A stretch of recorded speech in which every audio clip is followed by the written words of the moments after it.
We remain steadfast in our commitment in delivering local news that matters, stories that inspire, enriching the lives of Filipinos in the Philippines and across the globe. This is your GMA Regional TV. Buong puso para sa Pilipino. Kini ang mga dagkong balita karong Miyerkules.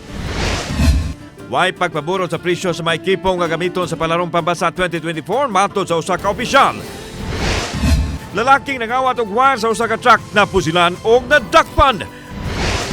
Probinsya sa Bohol gipaubos sa state of calamity. O costume ni Dian Lamitan sa kanit serye sa Amaya sa GMA Network gibida sa exhibit sa Northern Samar.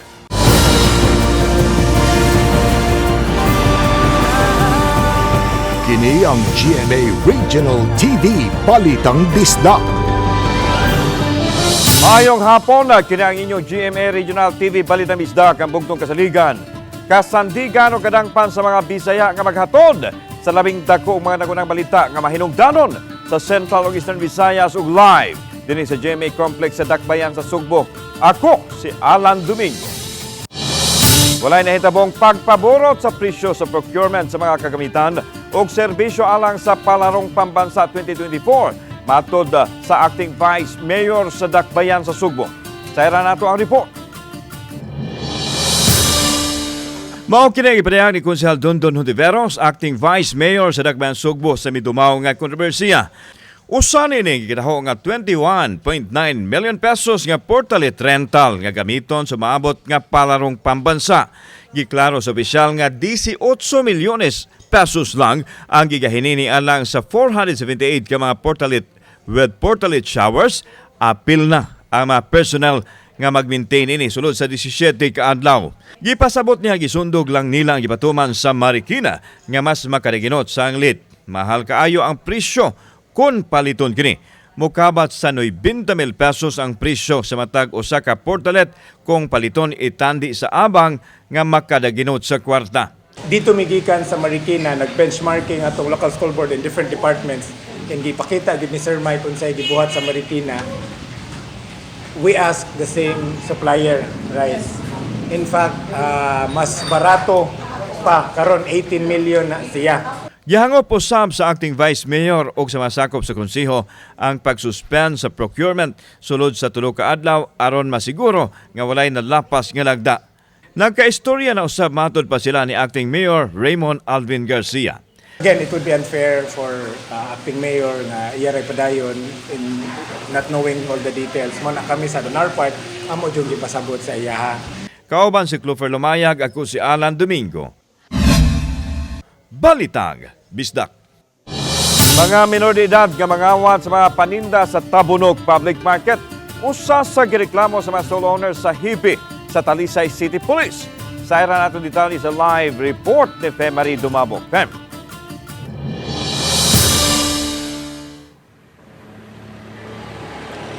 Lahan gawa sa mga reklamo sa kawat, soliran usab nga gipadangat sa mga vendor sa Tabunog Public Market ngadto sa Talisay City Police ang kalabot sa mga fake money nga gipangbayad ngadto kanila nga usa karon sa gipangitaan og solusyon sa kapulisan.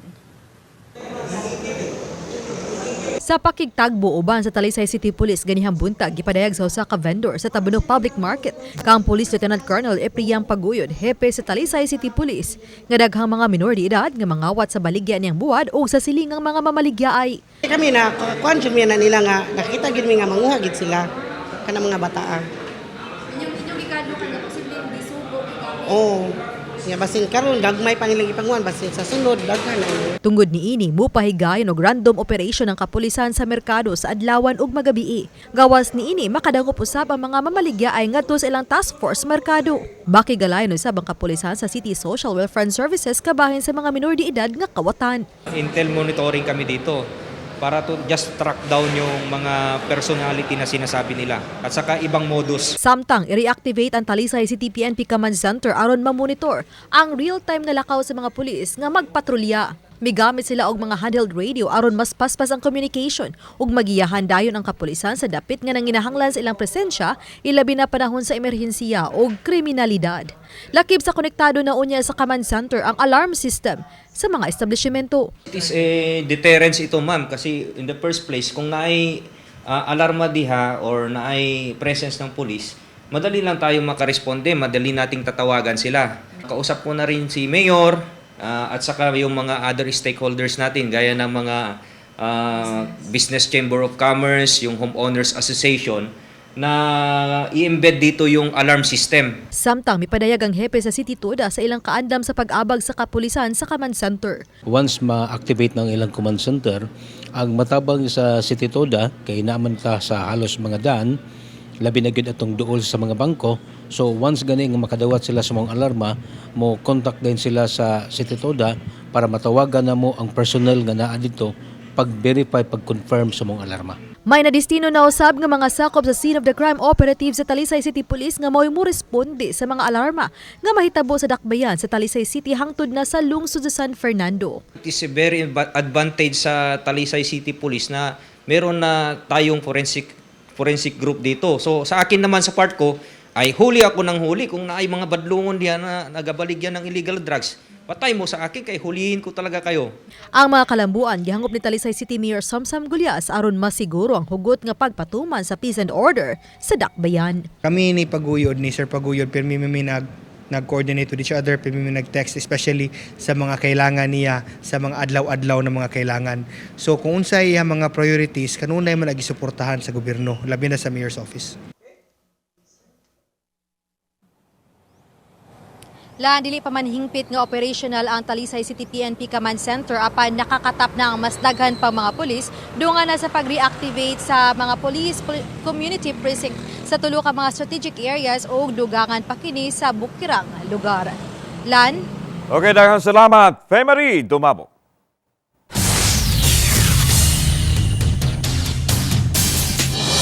Usa sa labing problemadong dapit sa Mandaue City kung kusog kayong uwan ug mobaha ang parte sa may Don A.S. Fortuna.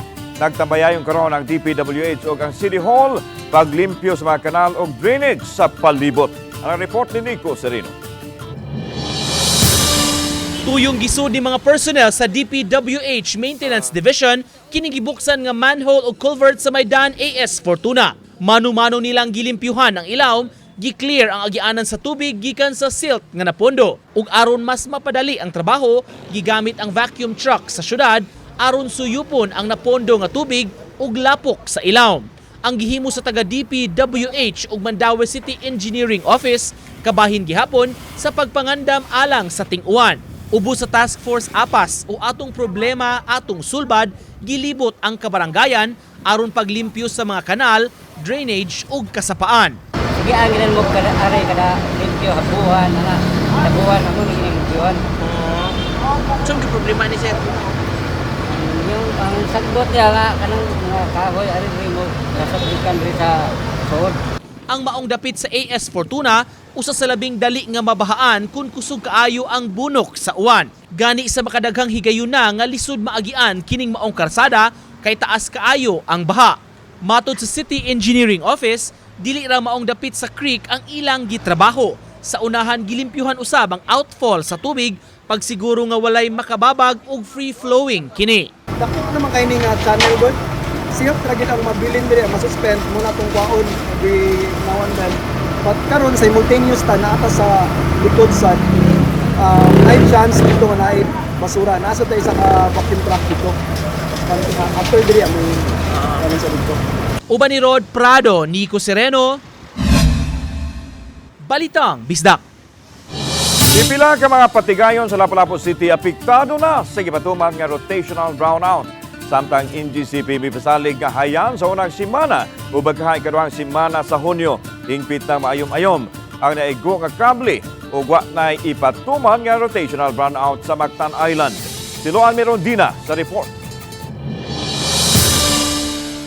Usayo pagpalabas sa mga bedsheets ganihang buntag si Erinia lapitan aron masigurong di na usab siya maabtan sa brownout. Niadtong Lunes sa hapon pa niya gida sa usa ka laundry shop ang mga bulingong bedsheets sa gibantayan niyang kondo nga gipaubos sa usa ka vacation rental company apan tungod sa sunod-sunod nga brownout sa barangay Pahak kaganiha pa niya kini napalabhan.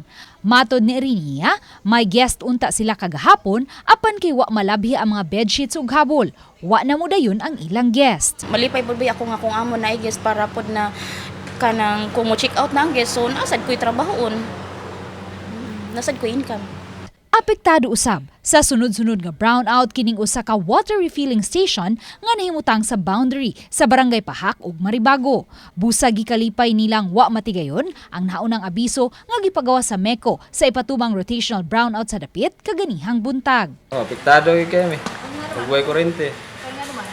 Wa may tubig kay kuryente may kuan na ni.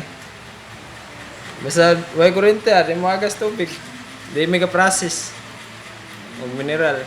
Matod ni Engineer Gilbert Pagobo, Senior Vice President ug General Manager sa MECO, nga sukad na igo sa kontraktor sa VECO ang 138 kV Cebu-Mandawi line sa NGCP niadtong Abril 29, sunod-sunod ang notice nga gipada sa NGCP ngadto sa MECO nga minusan ang ilang load. Una nilang gipatuman ang Interruptible Load Program diin gidasig nila ang mga dagkong kumpanya sama sa mga malls sa pagmeno sa ilang grid load ug paggamit una sa ilang mga generator sets. Og kay nibuto pagyud ang usa ka unit sa diesel power plant sa Lapu-Lapu City nga miabag unta sa supply sa kuryente sa MECO, hinungdan nga kada adlaw na ang pagpatuman sa rotational brownout sa MECO sa nagkadiyang dapit sa Mactan Island. Because of all of these situations, kinahanglan tang si NGCP has required us, not request, required us to drop loads as high as 25 to 30 megawatt on a daily basis. Mo-average sa tag-upat ka barangay ang makasinati og tag-upat ka oras nga brownout matag adlaw. Sa NGCP, dili gid would not allow us to restore power. Kay we also understand nga kung ipamugos man gud nato, pasin mo collapse na noon ang system kitang tanan ang whole Mactan would now will be jeopardized ang system. Whole Mactan will be on a blackout. Hinuon, gipasalig sa MECO nga wala na ipatumang rotational brownout kun hingpit ng maayom-ayom sunod buwan ang Line 1 sa National Grid Corporation of the Philippines kun NGCP. Gidasunan usab kini sa NGCP kinsa mibutyag nga karong simanahan na moabot ang mga materyales nga gipalit pa sa gawa sa nasod lakip na ang mga foreign experts nga motabang sa pagtrabaho niini. Ongoing ang restoration work and by this weekend dunay gitawag mga rejoinders nga mga materials nga moabot and we are on target. Actually ang expected na to ani by first week or second week of June mahumanon ni siya ma-restore ta. Uban ni Marlon Malgazo, Luan Merondina, Balitang Bisdak. Anay 34 anyos nga lalaki nagadugo ang gitugyan sa Talisay City Police. Kaya nasakpan siyang nangawat sa mga wire sa nakaparadang truck dumpling sa daan sa barangay Lagtang pasado alauna ganing adlawon. Kay dugay na nigawa sa ilawom sa truck, giingong usa ka bystander nagpabutog armas ngadto sa giilang si Jimboy. May nalang gawa ra kini napuruhi og natapsingan ang agtang og ang kamote ni. Ang gikawat ni nga wire kung ipatimbang mo balor 1,500 pesos. Ang driver caretaker o asawa nini uban ang mga tanod ang gitugyang kang Jumboy sa Talisay City Police. Matod sa dinakpan nga nahimo niya ang pagpangawat tungod sa kagutom ug aron adunay ikapadang kwarta siyang asawa ug anak sa dakbayan sa Karkar. Human nga way trabaho sod sa duha ka semana na. Huwag bugas ka doon, ako ilan ikuan nga maray ko mga kwarta. Mamugi, aloy na ko. Mga ko pasaylo gud nga ako nabuhat. Wadaan. Gamay ka ng katidara ay lain na kayo, pusil pa ko.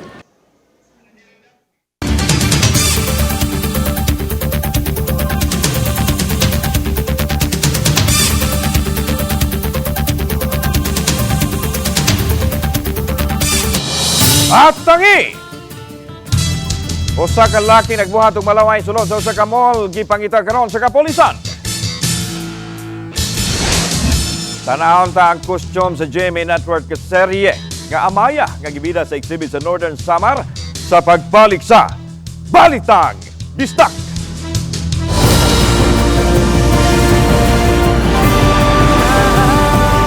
Kini ang GMA Regional TV Balitang Bisdak.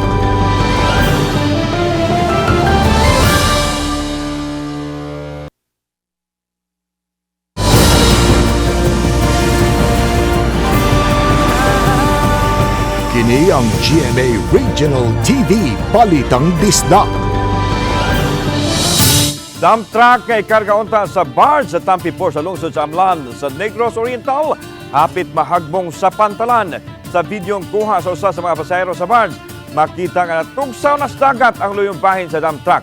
Matod sa tagiya sa shipping company, Dante Oymatyaw, nga aksidente ang naitabo tungod sa human error. Pila na tulan sa 3 ka oras, una pa nabira ug nahawas ang truck. Nakadayon na hinuon sa pagbiyahe. Kini, kitag sa tagsa Panila paghabwa ang sinakong mga bus nga karga aron dili kayo bugat ang bira sa truck. Waray kadaot sa truck. Mipasalig si Matiao nga bayra nila ang nausik nga sinakong bus nga nahog sa dagat tungod sa aksidente.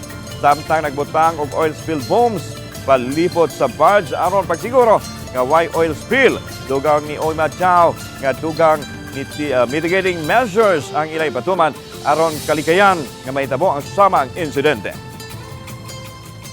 There was a miscommunication na yun sa barge sa tao ba niya. Wala pa bito mahugot o mayo sa atubangan nga ramp ba. So pagsulod sa truck niya ang barge, so there was really an accident. So na-okay naman na nasada mag-ilam that it was really a human error and accident that happened. Sir, samahan ni Hingpit na napasakaan og kaso ang 24 anyos nga lalaki nga mibunal-bunal ug lipak sa kawayan sa 7 anyos nga bata sa barangay Labangon, Dakbayan sa Sugbo. Sa iran natong detalye, pinagi nining report. Ang nahitabong pagbunal-bunal sa lipak sa kawayan sa suspek sa lawas sa batang biktima ang nihatod kaniyas bilangguan. Nasangat na sa Cebu City Prosecutor's Office ang kasong kalapasan sa Republic Act 7610 kon Child Abuse Act batok sa 24 anyos nga uyuan sa batang biktima nga si Dudong dili tinuod nga ngalan. Kini human wa makikariglo ang mibarog nga guardian ug iyaan sa bata sa habig sa amahan nini. Pasado alas 12 kadlawon niadtong Domingo, nahitabo ang krimen tungod lang sa away sa anak sa suspek o sa biktima. Tungod nini, nahinaykan sa uyuan nga suspek ang pagpasakit sa batang biktima. Samtang ipadayag sa direktor sa DSWD7, Shalane Marie Lucero, nga gimonitor nila ang kahimtang sa bata ilabi na sa pagpanginahanglan nini. Tutukan usab nila ang kaso aron masiguro nga maangkon ang hustisya og dili na himuong panag-ingnan sa uban nga mga buso sa mga bata. Una sa tanan, dako kay sayo.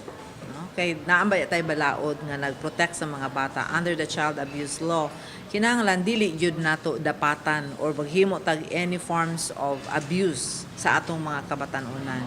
Last recourse na gyud ang ibutang ang bata sa institution. But we are ready sa DSWD to keep the child if ever wala siya laing mabutangan.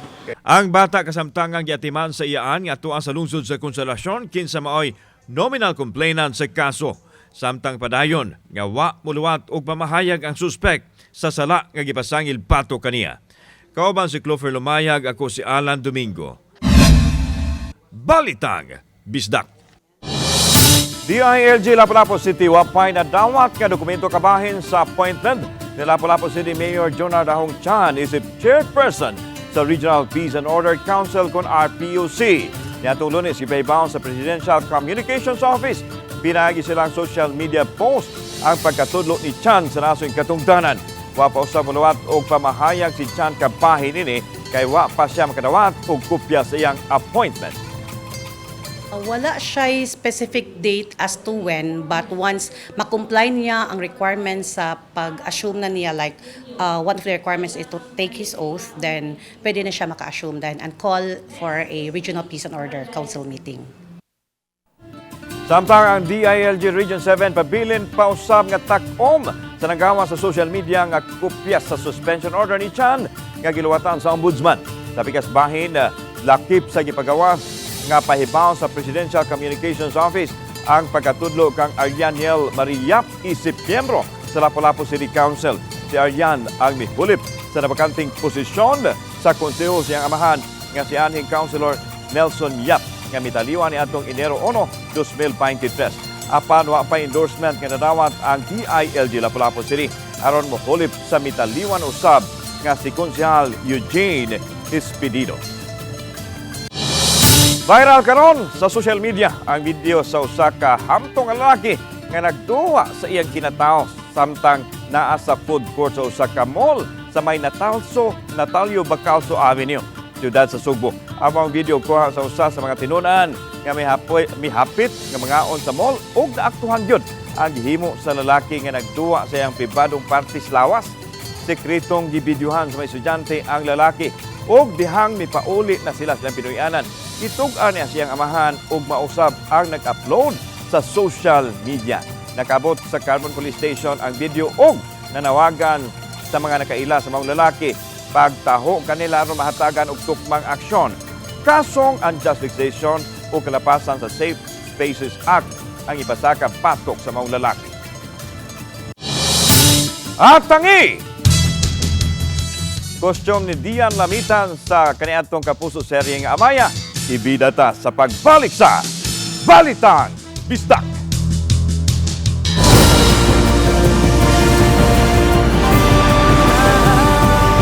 Kini ang GMA Regional TV Balitang Bisdak.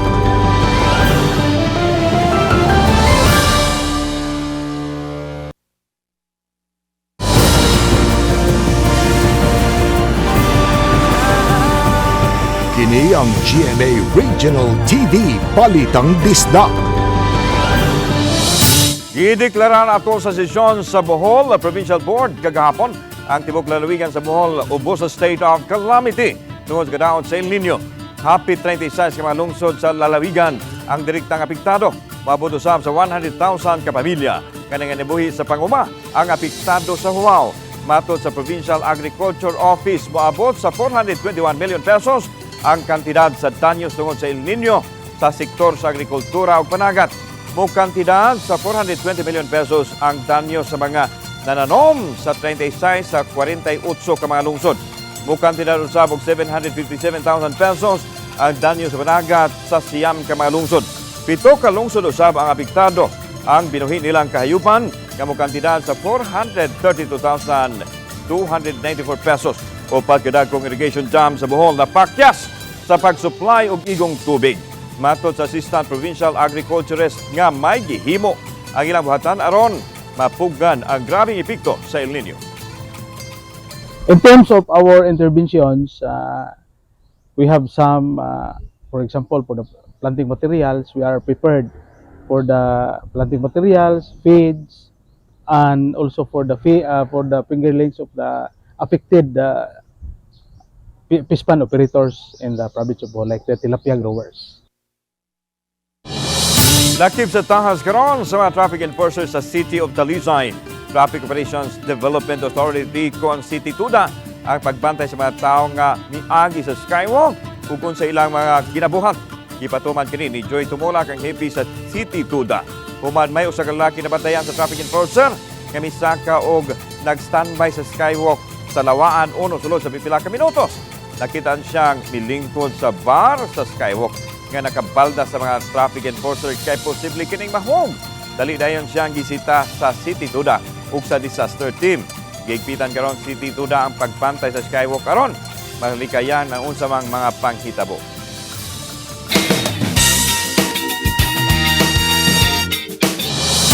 Founding anniversary sa Northern Samar, formal ng yablihan, pinagi sa float parade, di nagtigi ang 22 ka mga LGUs. Sa nato kini, pinagi nila yung report. Ubay-ubay nga kalihukan ipahigayon subay sa kasaulugan. Tumong sa selebrasyon ang pagpaligon sa cultural awareness ug ang pagpalaom sa cultural heritage and development sa probinsya. Gibuksan ang selebrasyon nga molungtad hangtod sa June 19 sa Parade of Color Floats nga gisalmutan sa 24 ka LGU sa Northern Samar. Nalangkat sa lungsod sa Lope de Vega ang grand prize sa panagsangka sa mga float. Nakuha sa San Roque ang ikaduhang pwesto samtang ang Pambuhan ang nakakuha sa ikatulong pwesto. Lakip sa ibida sa probinsya nga abunda sa agri-fishery ug natural resources ang ilang indigenous agricultural ug homegrown products sa ipahigayong agri-tourism trade fair. As the provincial government works towards achieving our vision of a resilient, progressive, and happy province of Northern Samar, we hope to instill pride, integrity, understanding, and unity amongst the present and future generations of Northern Samar. Samtang karong adlaw, formal nga gidisplay ang ilang piling costume sa provincial capital. Apil sa gibida ang costume nga gisulob ni Dian Lamitan nga gidala ni Miss Gina Alahar sa serye nga Amaya. Ang Amaya ang pinakaunang epic serye sa Philippine TV nga gibidahan ni kapuso primetime queen Marian Rivera. Yung costume ng Amaya, we are actually having the exhibit here in the provincial capital of Northern Samar. It is actually to showcase the rich cultural and historical heritage ng Visayas at of course ng bansa natin. At gusto nating ipakilala na ano yung sinaunang kultura at pamumuhay ng mga tao noon. Lakip usab sa gidisplay ang National Costume Competition ni Catriona Gray sa Miss Universe 2018. Kauban si Clans Gabutin, Mark Regia Abella. Balitang Bisdak. Hingbit na nahimong low pressure area ang cloud cluster na sa gawa sa Philippine Area of Responsibility. Nasigpatan kini sa sidlakang bahin sa southeastern Mindanao ug posibleng makasulod sa par karong gabi o ugma matod sa Pag-asa. Watang tangas Pag-asa ang tsansa nga mamahimo kining usa ka bagyo apan aduna say posibilidad nga mohinay kini.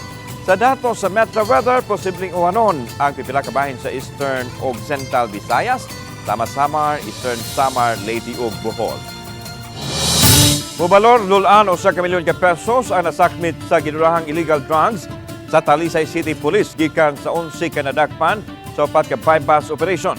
Nasakmit kini sud sa tulog ka adlaw ka anti-criminality campaign nga gisugdan atong Biyernes hangtod Domingo. Sa 11 ka mga nadakpan nga gilampigit sa illegal drugs o sa kanila nasakmitan og di lisensyadong armas. Ang nidakpan, usa ka 39 anyos construction worker o giinging usa ka drug surrendery sa Barangay Haklupan. Gisubay karon sa kapulisan kung naggamit ba sa krimen ang nasakmit ka armas. Samtang laing 11 ka mga tao ang nadakpan tungod sa illegal gambling. Mga tukmang kaso ang giandam nga ipasakang pantok sa 22 ka mga nasikop sa Talisay City Police.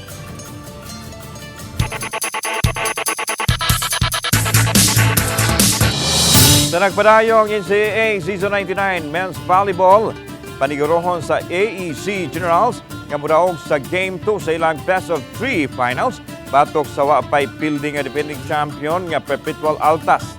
Si Mark Regia Abella sa report. Giangko ni Kenneth Bantiancela, team captain sa EAC Generals, nga usa ka lisod nga tahas ang ilang atubangon sa Game 2 batok sa Perpetual Altas. Apan iyang gitataw nga unsa may mga skills o katakos sa Perpetual Altas sa duwa sa volleyball, susama ra usab nga mga skills o katakos nga ilang nakatunan. Nagkulang lang kami sa communication and dun sa